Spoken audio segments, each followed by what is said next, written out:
everybody. Welcome back to the Consummate Athlete Podcast. We admit we're a day late this week. That's because the weather here has finally turned to pleasant. So, frankly, we've been doing the Consummate Athlete thing outside in the last couple of days. Well, and we also had a busy stretch of, busy stretch of weeks, but the weekend was busy. Molly's still doing yoga teacher training, and I had an Ontario Cup, so the Provincial World Championships of Ontario is what we like to call them, and so it's always a big deal for me. It was the first race back, so great to see everyone, and I am really keen in on these this year. I've refocused on the provincial level, and yeah, so the race went really well. It was really exciting for men in the front there racing together, and yeah, I ended up making a move on the flat, which is not generally my strength, but I guess maybe it is, and two of us got away, and then I lost in a sprint finish, which is predictable. Bad when even your boss was like, Pete lost in the sprint, but what do you expect?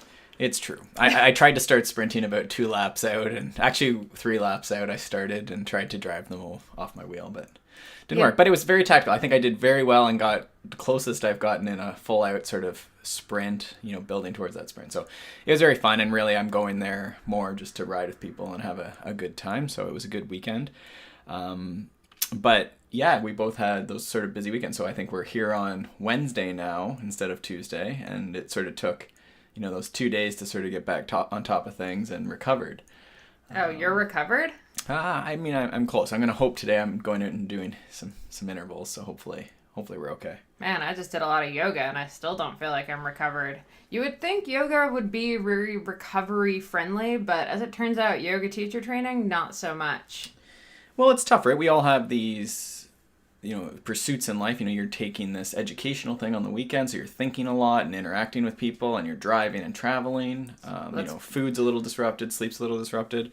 And then on top of that, you have to do your normal work, Monday to Sunday, since we're both sort of, what would that be? I want to say sole proprietors, but entrepreneurs, self-employed contractors, right? You're working all the time. It's flexible, but you're working all the time. So in any case, you're sort of burning the candle at both ends, so to speak. Yeah, and in very exciting news, I actually handed in the hopefully final edit for Shred Girls, the first book that'll be out with Penguin Random House and Rodale Kids sometime in early 2019. So that was very exciting. I mean, I know some people have read the early version, but I have to say I'm super excited about where the edits went and where the cover design and stuff is going. So yeah, lots of exciting stuff, but also, lots of commitments and, stuff just pulling me in a billion different directions, it feels like. Yeah, and I mean, today's podcast, where we're sort of foreboding. Yeah, if you haven't gotten the hint here. Is about a variety of things. There's some BMXing in there. Yeah. Some skill and sort of getting into BMXing, but then also a bit of someone's, our guest's experience with what he's dubbing as adrenal fatigue, or just sort of this, again, burning the candle at both ends, right? And maybe doing a bit too much in all aspects of life or a few aspects of life, and just getting run down, right? And there's different names for that. Yeah, I think the general term in the last couple of years, the one that's kind of trending, is the idea of adrenal fatigue. And I mean, it's not, as far as I know, there's no testing for it. There's not really anything that can tell you, like, you definitely have this. I mean, some doctors even say it's not technically a real thing, but I mean, I think most of us can agree that there certainly is this kind of chronic fatigue thing that happens when doing the whole burning the candle at both ends. Actually, every time I think about this, I talk about it a ton, but I'd interviewed Dr. Michael Ross, the bike doc, a while back, and he said something that really stuck with me, and it was, even if you train 3 hours a week, that could actually be overtraining. For someone who works 60 hours a week and has 3 kids and, is running a household, that 3 hours a week can be enough to tip you over the, stressful edge, especially, if you're trying to go really hard 3 hours a week and you've never done that before. So basically, even if you're not training 25 hours a week and, going crazy hard and stuff, you can still be getting yourself into a tough place. Yeah, for sure. And I mean, I think it's, it's like anything, right? It's sort of like the gluten sensitivity versus, just not eating a great diet, versus actually having celiac disease, right? And in the same, there's sort of a spectrum here where there's Addison's disease, which is actually, you do have an issue with sort of those adrenal glands, and there's actually something you can test and that the doctor could actually diagnose. And then there's also, phases and degrees of that. And so we'll learn a bit about that today and someone's experience sort of doing that. It was interesting this weekend. I had a few questions. One athlete had been following me on Strava. That's Thomas Glass, if you want to be on the inside. Whoa, you're putting it out there. I don't know. They'll never find him. He's an international man of mystery. But he asked sort of if everything I put up there was my training. I was like, yeah, pretty much. I mean, I walk a lot. We walk a lot. That's what this podcast is about, sort of all the different things we do. So I am pretty active throughout the day. Yeah, you're also not putting your strength training in. And that was the other variable I wanted to say. And then the other variable is always, to your point, someone could burn out on 3 hours a week, but I have this chronic, 15 years of endurance training, we'll call it a base. So, what it takes to A, maintain my fitness, and then B, also to improve my fitness is different than someone who's just starting, right? For me, it took 2 days after this hard effort at the weekend on the O Cup till I'm even feeling motivated and I could actually do work. But the work I have to do takes recovery. If I just go out and ride again, I certainly could. I actually did ride Monday. I did 2 hours because I knew Molly was coming back for Tuesday and we were going to do, have sort of a more relaxing day. So I knew that'd be more of an off day. Yesterday was relaxing? Yeah. So I did a hard ride.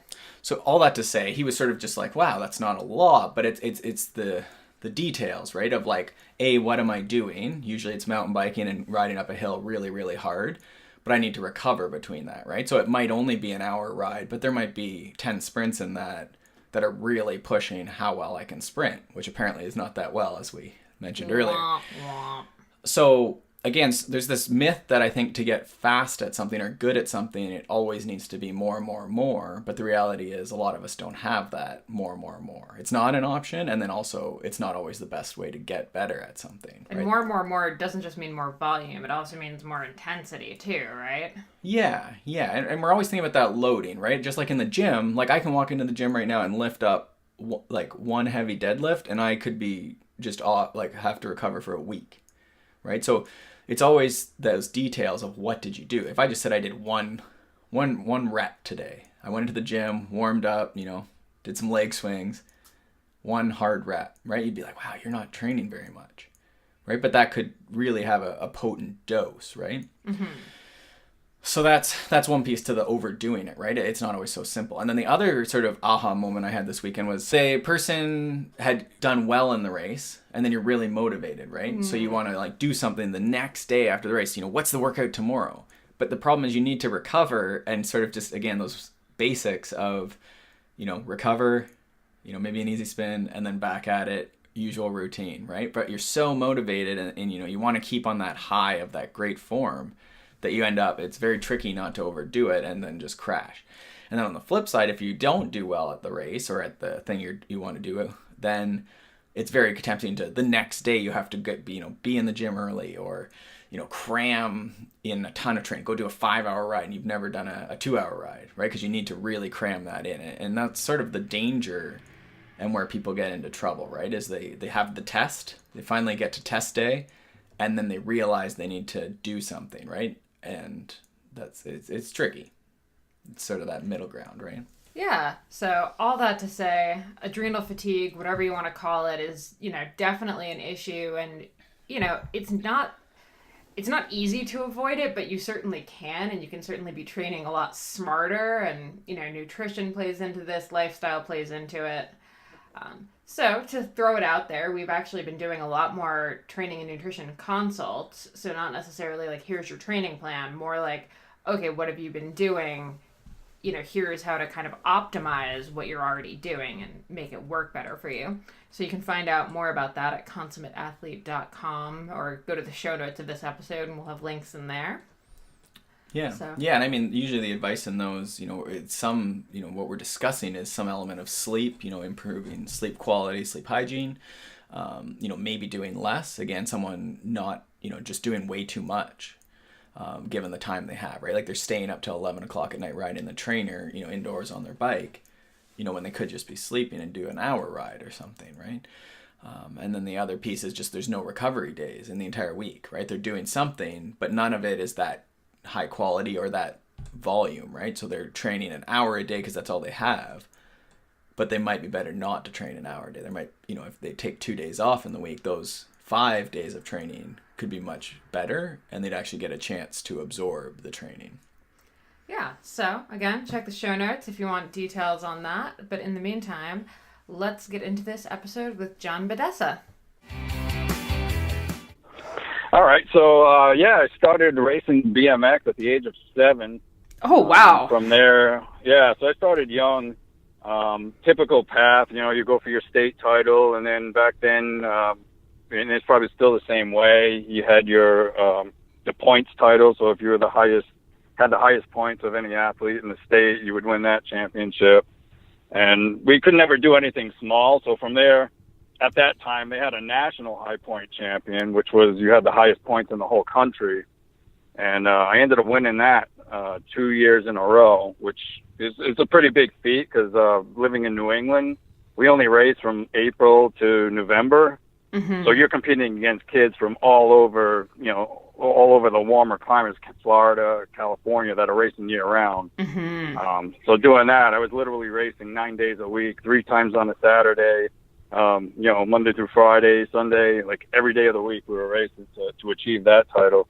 From there, it went to chasing the national championship.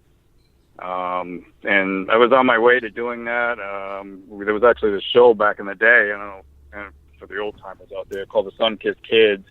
But I was supposed to be on that show and training for the World Championships. I actually broke my ankle, and that took me out of everything.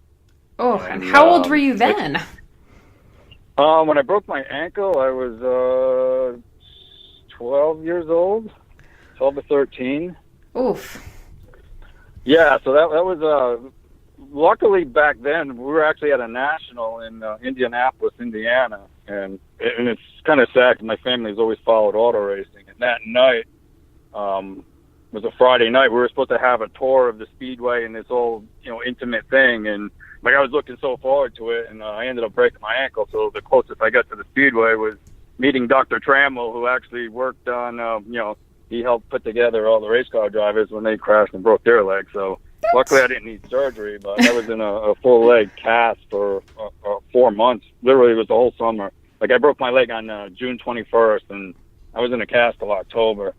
Oh, so, man. Yeah, that was kind of miserable, but it was, but it lit a fire. So when I came back, it was like, now I had to achieve everything that, was left unturned. And from there, I ended up winning that 1991 season. It was my first season back, and I won pretty much Rhode Island state title, Massachusetts state title in the same year, national championship. Back then they had a U.S. Open championship. I won that, and I got a bronze medal in the world.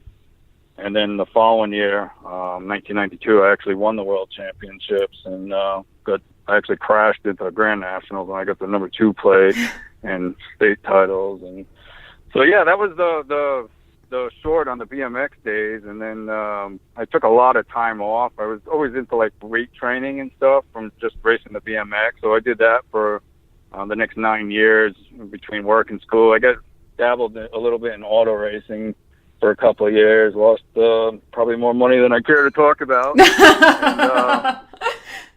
it was really fun, but extremely expensive. So that was that. I kind of ended that, and I actually once again got back. I never really stopped the weight training, but I ended up tearing my left bicep. And ironically, around that same time, I wasn't a picture of perfect health back then. I was probably well over 220 pounds, and my cholesterol was 300. Jeez. So I had to clean up my act and started running and stuff. And then with the torn bicep, I couldn't run, so I had my gym membership, so I started riding the exercise bike. And as soon as I got back on the bicycle, it was like, oh my God, I'm home again. And that started the next phase, which is the whole road thing. And I was going to come back to BMX because this was around the time of the Facebook era. And everybody's like, oh, the good old days, and they're posting pictures and all this. And if we race, I'm like, I need to get outside anyway for my rehab. I'm like, hey, maybe I'll just race BMX again. And the funny thing is, I did a national. Like my first race back was literally a national, and I got third, and it was like, yeah, it was been there, done that. And it like usually if I lost a race, it would light this fire in me, and it totally didn't do the opposite. But from just the training to get ready, because even when I raced back in the day, I kind of supplemented the road bike and the mountain bike, and I just kind of went down the road path, and that's where I ended up staying. And then from the road, you start out as a Cat 5 and quickly moved my way up, and within a couple of years, I was at Cat 1 Racing Pro. I won the New England Road Race and Criterium Championships, and that was the end of the saga. I kind of pushed it a little too far, and yeah, here we are talking about what I ended up doing to myself. So, yeah. Yeah, so what did that look like? I mean, how much were you training and stuff that you managed to put yourself in such a world of hurt? Yeah, so believe it or not, I mean, I was basically training 5 days a week. I had my 2 hard days, and I followed the traditional training path of, everything, the periodization and all that good stuff.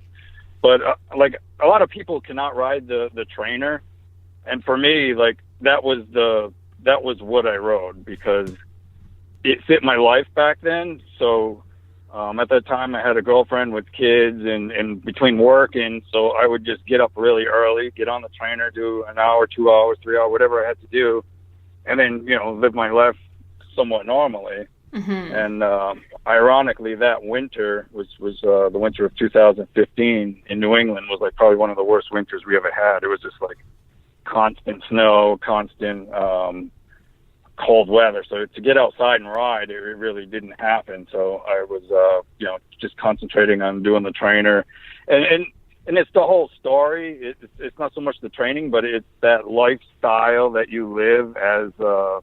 I'm racing pro, so obviously the whole name of the game is power to weight ratio, and you want to be as lean as you can and as fit as you can. But that's the misconception that people have, is that, being fit and being healthy are two totally different things. You can be extremely fit and you're not very healthy. And that was the whole, the nuts and bolts of this thing. Because once you, as an athlete, you get that addictive personality.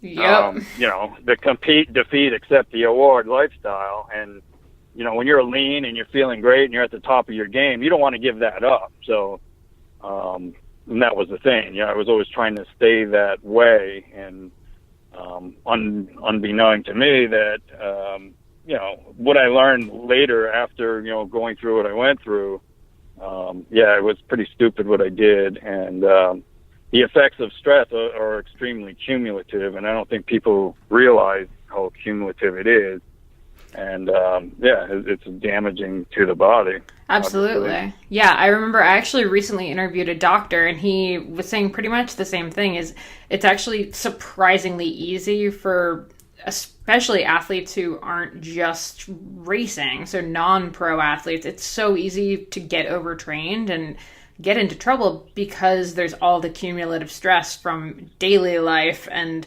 work and family and all of that we don't think about as training stress. So we're like, oh no, I'm only training like 10 hours a week, but that can still put you into problematic territory. Yeah, and even like the big training programs, and I've used them when you have your training stress score, and that's like, as an athlete, that's your Bible, and even for coaches and everything. But that's your training stress, and just like you just said, that doesn't take into consideration, soccer practice or, your environmental stress or things like that. And when you start factoring all that in, then that stress is a lot more than just that TSS number that you're seeing on the screen, and people need to definitely take notice to that and realize that that's what it is. Yeah, absolutely. So for you, what were sort of some of the warning signs that you were kind of in trouble there? Well, I mean, it's the typical early signs. I mean, the early signs are, your recovery, you get the heavy leg, your good and bad days, kind of those days when the alarm would go off and you just didn't want to get up to train, but you're like, if I do it, I know I'll feel better afterwards. Like water retention, basic stuff like that. Mm-hmm. And then as it progressed, and this is, once again, it goes back to the mentality of the athlete. So it's like if you crash and you get cut, it's like throw dirt on it, you'll feel better, and you always you push through. And like especially with road racing, and triathletes, they're competing against times in themselves. But road racing is you're competing against somebody else. So I use the analogy of you hold your hand on a hot burner, and as bad as it hurts, you have to hold it there if you want to be relevant in that race. Mm-hmm. And so you just kind of block the pain out and just, I'm going to do this no matter what. But the late signs, I mean, I think for even coaches and regular athletes, the late signs, when you're failing workouts, there's a reason you're failing workouts, and it's not because you went partying the night before or things like that. There's a bigger picture there. Once again, you'd be unmotivated. You're constantly feeling tired, irritable. Recovery will be poor. I mean, you're going to be, you may be battling injuries. That wasn't what I went through. Brain fog was terrible. I had like severe brain fog. And what that is when you'd be talking to somebody and like say we were talking and I'd be like, hey, you have a nice, I want to say Chevrolet in my head, but I couldn't find the word. So I'm like, hey, your car is nice, Yep. Things like that. You just start craving, certain foods, salty foods for the most part. Your sleep is going to pretty much be wiped out. And the weird part was like around 3 o'clock, like my body would shut off. Mm-hmm. So it was like 3 o'clock in the afternoon. It's like I needed to take a nap, but yet, by 6 o'clock, you're like, so they call it tired and wired. Mm-hmm. And so that stuff was like the early signs. And in my book, I talk about pretty much the whole what I did and exactly the training and everything. And the late signs, I had this general feeling of unease that was in my body at all times, and it was like kind of weird. Mm-hmm. And I didn't really think anything of it. And one trainer session that I did, it was like my A workout for the week. Literally, I put myself in the emergency room after that workout because I finished and my body, like I killed the workout. I finished and I'm cooling down, and my body just never. It was like that hypoglycemic bonking feeling. Mm-hmm. And then it just stayed that way. And I'm like, okay, as an athlete, we've been there a million times. So let me eat and do all this stuff. And I ate tons of carbs and everything else, and it never went away. So I'm like, oh, I'm in trouble here. So I went to work, literally made it to work because I'm home alone. And this was like hours later, like well over an hour after I got off the bike, and I still had that feeling. And my friend's like, you all right? I'm like, oh, no, you got to take me to the emergency room. Jeez. But once again, when I went there, they ran all these tests, and, by then, my body started to calm down, and, they ran all these tests, and they couldn't find anything wrong with me. They're like, oh, you're perfectly healthy. So with that, like, no, I'm not. Well, yeah, so that was early. So then, that kind of wrote it off. I went to my regular doctor. I actually had an EKG done, and they couldn't find anything wrong. So, my blood pressure was, it's low. I'm in shape, so I should have low blood pressure, but that's another misconception. So, yeah, had the EKG. They wrote it off as dehydration. So, obviously, you got to get back on your horse. So, the following week, I did the exact same workout, and, I got through the workout fine. So, now that kind of erased what just happened the week before. Oh, maybe it was dehydration. Mm-hmm. So it's that push through mentality that it's not it was not the smartest. So at that point I kind of scaled things back, and this was that, believe it or not, that's actually that anniversary was coming up. That was around just before springtime. So once the weather started getting nice, like it was time to start riding outside. And we had a good weekend. I went out. We did a 90-mile ride, and I got through that ride fairly okay. I was still having that unease. So the following week, I went out and did the exact same ride, 90 miles, and I felt great. For like 35 miles, like getting closer to the father's point out, and then my body shut down again. And I ate everything I had. We stopped at a store. I ate like every form of junk poison carb I could get into my system, and it didn't work. So I'm like, okay. And now I should have called for a ride, but like that's beneath. You can't call for a ride. Yeah, you can't do that. Yeah, so I ended up riding home like right down the main roads, and I'm like, if I get hit by a car, it'd be an improvement. But that was my wake up call, and with that wake up call, from that day, I'm like, I'm done. I'm taking a month off. I'm not doing anything. Mm-hmm. And the part that really hit home with me. So from that month, I went from doing all the training I was doing, 90-mile rides, all that, to a month later, I was completely incapacitated. I couldn't really walk around the parking lot at work. And I'm going for all these medical tests, and they keep saying, oh, you're perfectly fine. You're normal. There's nothing wrong with you. Have you ever been diagnosed with depression? I'm like, I know there's something wrong, Mm-hmm. And, there was, for a while, I mean, I really thought that I was dying. I mean, it was that bad. And it wasn't until later that I actually had the correct analogy of the feeling that I was living with 24/7. So as an athlete, when you push yourself to the point of throwing up, I don't know, I'm sure you've done it, and many of the listeners have done that. Oh, yeah. Yeah, so right before you throw up and you have that feeling like I'm going to die, like that feeling in your body. Mm-hmm. Well, I was stuck in that feeling 24/7 for months. Like it wouldn't disappear. It was that feeling, not so much the vomiting, but that your body is just broken feeling. Mm-hmm. And it took a lot for that to subside, and extremely major life changes to get rid of it. But and that was the case. It was multiple doctors. It was I didn't. Oh, it's in your head. So I'd move on to the next doctor, cardiologists, and then holistic doctors, and they keep coming back with the same thing. We can't find anything wrong. We can't find anything wrong. And that's when I really started to self-diagnose and honed in on the adrenals, just by taking the symptoms that I was experiencing and doing the research on what could cause these symptoms. And I kept coming back to the adrenals, the HPA axis. Mm-hmm. And once I started that, I started feeling better. And then there's a whole story on that to get going. Yeah, so once you'd taken the month off, did you start seeing stuff improve, or did you need to make more life changes before everything kind of started coming back to status quo?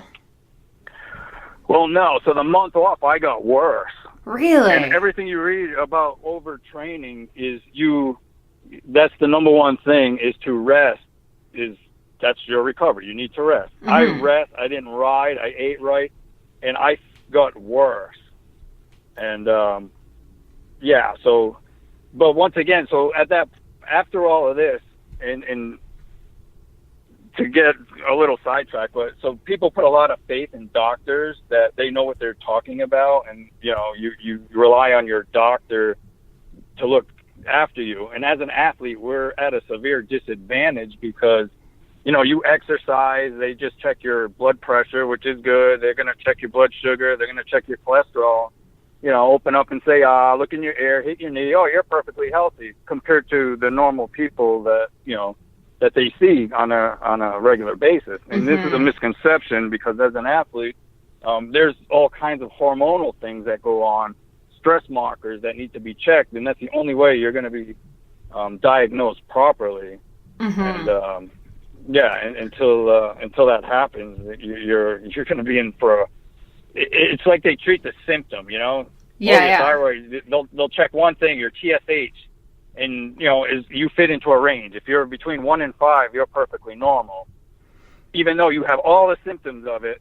It just doesn't work that way, and I just hope people realize that. Yeah, no, absolutely. It's kind of crazy. And I was even thinking about this just, in my own life. There's oftentimes like my stomach will be bugging me or something, and I'm just like, man, like I'm a really healthy person. How am I dealing with this stuff? What do normal people feel like who don't exercise and like eat all the junk food all the time?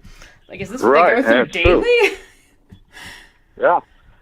So how I explain this, and we can talk medical terms, but people don't, it's not going to sink in. So I like to use analogies, and I've always done that my whole life. Like how I remember the clocks changes is spring ahead, fall behind. Mm-hmm. That's the way I remember things. But so if you're an athlete, you have to think of their body as a reservoir of just like you have a reservoir of drinking water. So your body's a reservoir. Training is a sunny, hot summer day, and recovery is a rainy day. So just like a reservoir, if you're addicted to exercise, you can't, you feel guilty missing a workout and all that. And I was there, and I'm sure there's many people that are still there. You have to earn every bite of food that you eat, the whole gambit. But if you just have these sunny days, that reservoir starts evaporating and your body does the same thing. It'll just start but you don't feel it because it's your hormones and your vitamins and minerals that evaporate. Mm-hmm. And it's only until you get to a certain point that problems start happening. And just like in real life, when the reservoir gets low, what do they tell you? Oh, you shouldn't water your lawn. You shouldn't, don't wash your car. Things like that. They start holding back. So your body does the same thing. It's going to start down-regulating itself because the ideal goal is to maintain homeostasis. Mm-hmm. And depending on how far that you take that, if you get to a severe state like I did, things will just start shutting off. And just like, in the water, you can only use water one day a week or every other day, something like that. So it's very, very similar to that. And there was actually a study out. Now, these people that are addicted to exercise. When you exercise, it stimulates your metabolism. So your body, like we were talking earlier, it wants to maintain homeostasis. So when you put on all this external stress, it's going to slow itself down because it has to protect itself.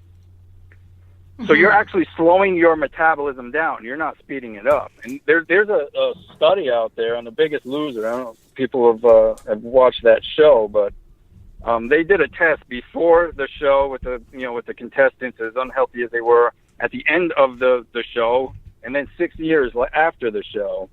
And so before the show, the metabolic rate was around 2,600.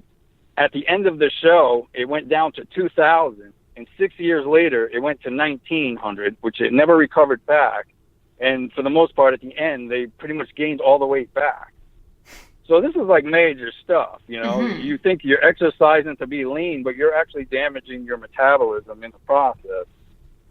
Yeah, especially at the level that someone on like The Biggest Loser, where they're they go from 0 to suddenly training like 10 hours a day and doing crazy high intensities and stuff like that. That doesn't really make sense when you're just starting out. Yeah, exactly. And that's the misconception. So when I was talking about the reservoir, so how your body down-regulates itself. So when you think of thyroid hormone, you have T3, which is your active thyroid. So you can think of that as your gas pedal to make your body go. Well, the opposite of that is reverse T3, which is the brake pedal to slow your body down. So mm-hmm. Now when your body has to slow down, it's going to have and cortisol will inhibit these hormones from being produced, your active hormones. It will suppress your system, your endocrine system. But it's going to slow itself down by high levels of reverse T3. So even though your thyroid numbers may appear, they're in that 1 to 5 range where it's somewhat normal, that's not the picture. You have to look further. And I guarantee you go to your doctor and say, hey, can you run a reverse T3 test on me? They're going to be like, what do you need that for? They won't even want to talk to you about it because, they don't know this stuff. And it's the same thing with your hormones. And even like these athletes that have low testosterone and low androgen hormones, it's the same thing. You have sex-binding hormone globulin that is the same thing. It inhibits that hormone from being active. So if you're constantly putting your body in a catabolic state, it's not going to want to be anabolic because it has to slow everything down and shrink to survive. It's a survival mechanism built in. And it's in getting tested, it's you need a doctor that really understands the athlete and is willing to work with you. And that was my biggest problem, because I went to all these doctors and I couldn't have the test done. And if I wanted a referral to another doctor, I couldn't get it because they're like, there's nothing wrong with you. You're normal. You're in the normal range. But I'm not normal. You know what I mean? Mm-hmm. Yeah, absolutely. So now I'm addressing my adrenals. I'm taking all these vitamins and supplements to build my system back up, vitamin D, different things. I want to get tested to see where I'm at, where are my numbers at. And it's extremely frustrating. And in certain states, you can order your own lab work, but I live in Rhode Island. That's one state that does not allow it. So even if I wanted to pay out of my pocket and have these tests done, they would not do them. And that's so weird. It was extremely frustrating to live through that. Yeah. So for you, what was the turning point? When did things start kind of coming back up and you kind of came out of it?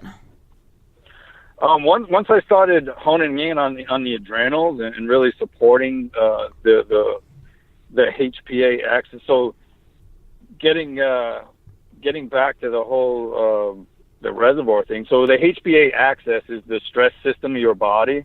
Mm-hmm. So the hypothalamus sends the signal to the pituitary gland, to the adrenal glands to produce cortisol. And when you're exercising, that's the fight or flight response in your body. And you have your nervous system. You have your sympathetic nervous system, which, just like the hormones, your sympathetic is the gas pedal, the parasympathetic is the brake pedal. Mm-hmm. So when you're constantly putting that stress on that sympathetic nervous system and cortisol feeding it, like, hey, we need this, it dilates your blood vessels, it dumps blood sugar to give you energy, it opens up your lungs, it does all that, the things that you do to exercise, especially when you're warming up. So that system, you have to tame that system. But the problem is, like in my case, it works on a negative feedback loop. And I know and once again, I use these analogies, but so what that means is when your body's constantly flooded and it's time to stop, your hypothalamus will, it senses that cortisol and it shuts off. Just like a gas pump, when you're putting gas in your car, when that tank fills up, it shuts the pump off. Mm-hmm. Well, that's the perfect world. That pump shuts off. Well, when you damage your body, like through overtraining or stress in general, it doesn't have to be overtraining, but that pump doesn't shut off, and it keeps pumping that cortisol, which in turn disrupts that whole system, because now your nervous system is staying wired. That parasympathetic nervous system isn't, it's not calming it down, and that's when you have all these, all the signs and symptoms, your low hormones, all these things, until you really address that. And sadly enough, the only way that you can address this is through major life changes and through, diet. You have to get rid of all the inflammatory stuff in your diet. And I know you have nutrition books and stuff, and you know what that kind of diet looks like. You're not eating gluten. You're watching, their goitrogens and nightshades and all that. You're cutting all that stuff out. Yep. You got to get rid of all your stress, and that's including work stress. That's including relationship stress. That's including environmental stress.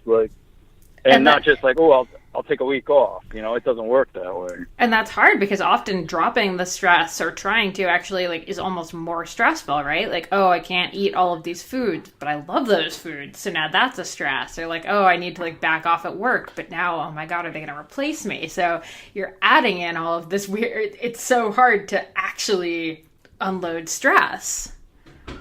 Oh yeah. It's like I said, it's life changing. I mean, those relationships and it's, so it's creating more stress because now you're worried about how the other person's going to feel. But that's the whole other aspect of this, because it's not like you broke your leg or you broke your arm. It's your insides are broken. And throughout this journey, I've known people literally who have been diagnosed, battled, and beat cancer. Multiple people that have done that. People that have broken bones, needing major rods inserted, and come back to full health while I'm still dealing with this. And that's the severity that people don't realize. Like, when you start damaging organs, they don't heal like a bone. Like, 6 weeks, I'm back in action. It could take 7 to 10 years. So you need to really, really realize what you're doing. And it's very humbling and life altering. And that was another hard thing, because as a high level athlete, you have the addiction factor. And for me, that was hard to get over, because as soon as I started to feel somewhat normal again, it was like, I got to get back. And it's like the worst thing you can do, you know? Yeah. And it took me a long time to get over. And this is actually the first year that I totally don't feel guilty. Like, I rode outside for 15 miles so far, and usually by this time I got a couple thousand miles in me. And it's like, it's all good. If I want to exercise, I'll go for a nice walk. I'll go for a hike. You know, I still ride, but there's no agenda. If I feel tired, I'm not going to do it. It's just listening and being in tune with your body. Yeah, absolutely. And so when did you end up starting the Fit to Be Sick website, and how did that spiral into a book? So the website, I started that last year, and I think it was actually part of the recovery process, because it's like, why did this happen to me? And it was nobody. So I kind of disappeared without a trace. So when I was like on my game, I'm putting on training rides and I'm doing all this stuff, and I like just fell off the face of the earth. And like, nobody really knew what happened to me. Like, my close friends did, obviously, but to describe it and just the story itself would be hard to believe. Like, all the stuff I went through with the doctors, and just finding out the different supplements, how they affect your body, and things like that. So I'm like, I need to write a book just to get this out there, because, like I said, there was this hopeless feeling when I was at my worst, and I'm like on my couch, and I'm thinking I'm going to die, and I can't call for help because there's nowhere to go. They think it's in my head. Like, oh, you're crazy. It's in your head.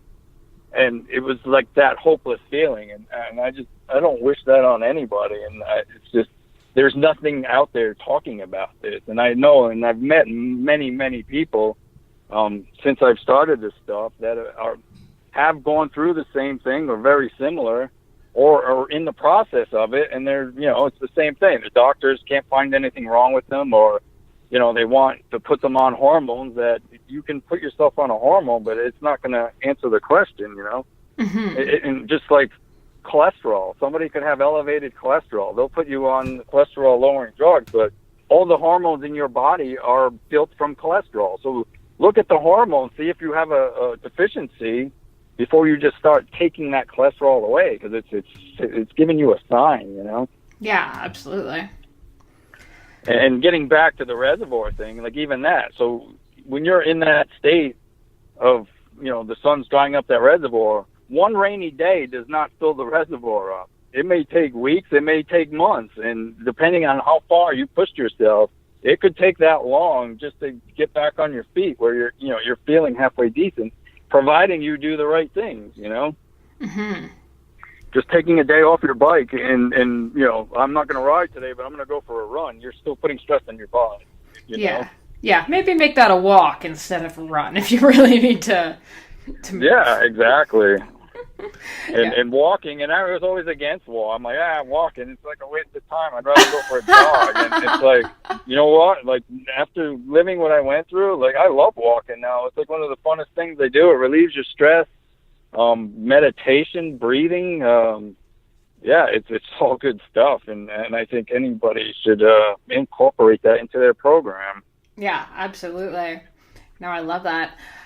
Okay. Why don't you tell everybody where they can find Fit to Be Sick, the book, and how it's spelled, and where you're at on the interwebs.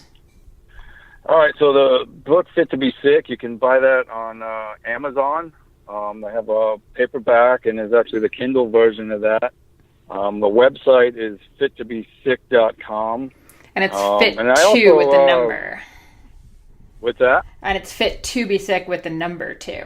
So. Yeah, FIT with the number 2, BESICK, Fit to Be Sick with the number 2.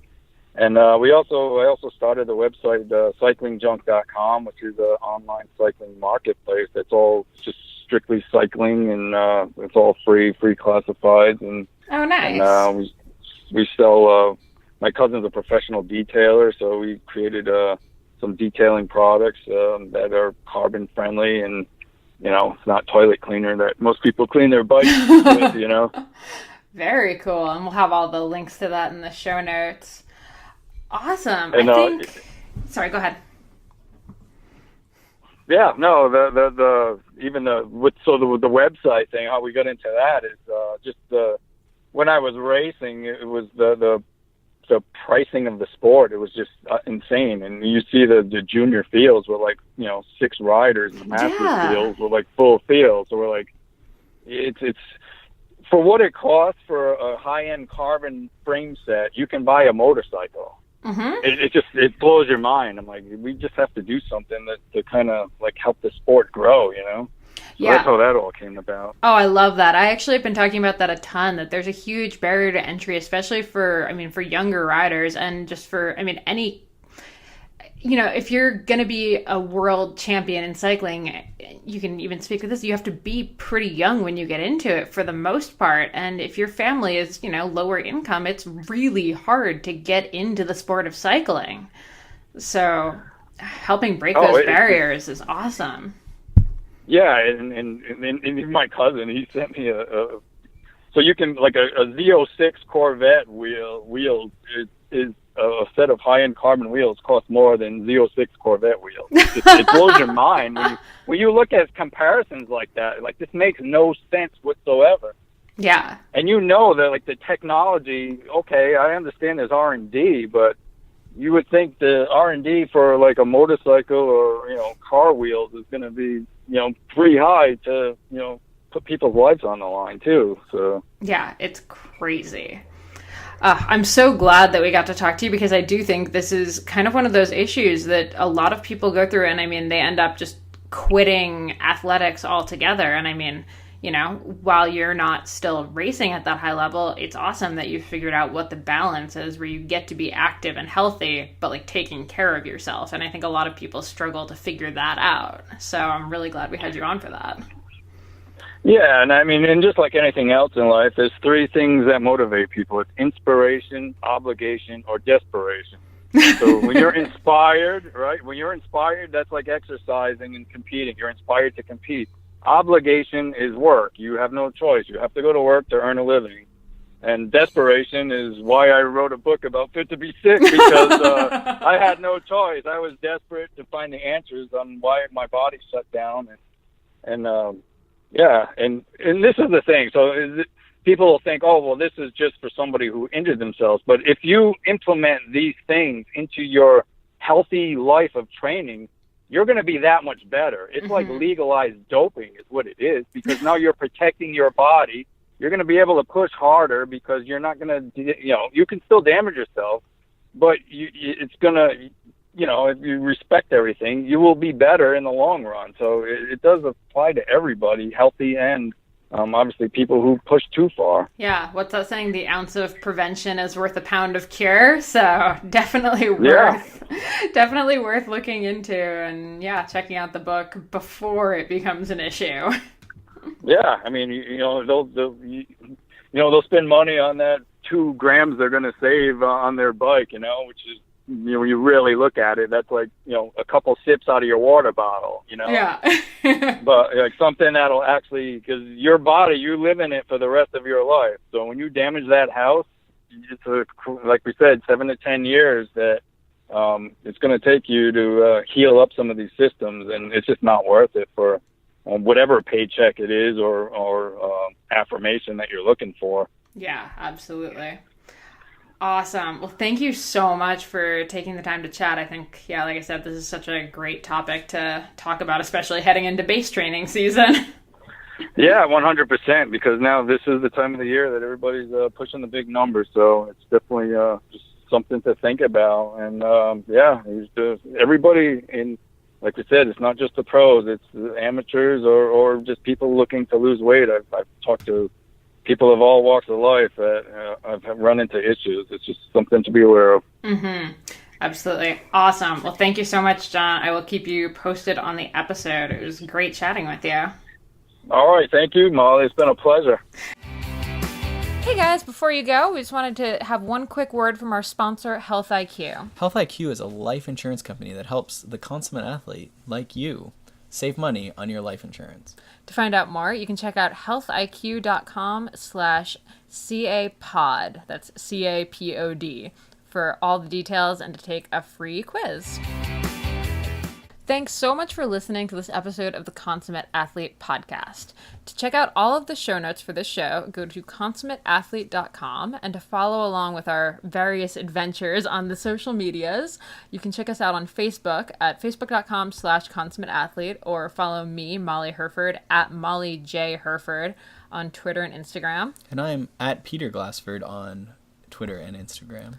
And if you could do us a huge favor and rate and review the podcast over on iTunes, that helps us bring on more guests, get more episodes out, and do more cool stuff. So we would be forever grateful. And if you're looking for coaching for endurance sport or just for health and wellness, you can check out smartathlete.ca. And for amazing outdoor content, you can check out theoutdooredit.com. Aw, honey. And that's theoutdooredit.com for Molly Herford's writing and all things outdoors.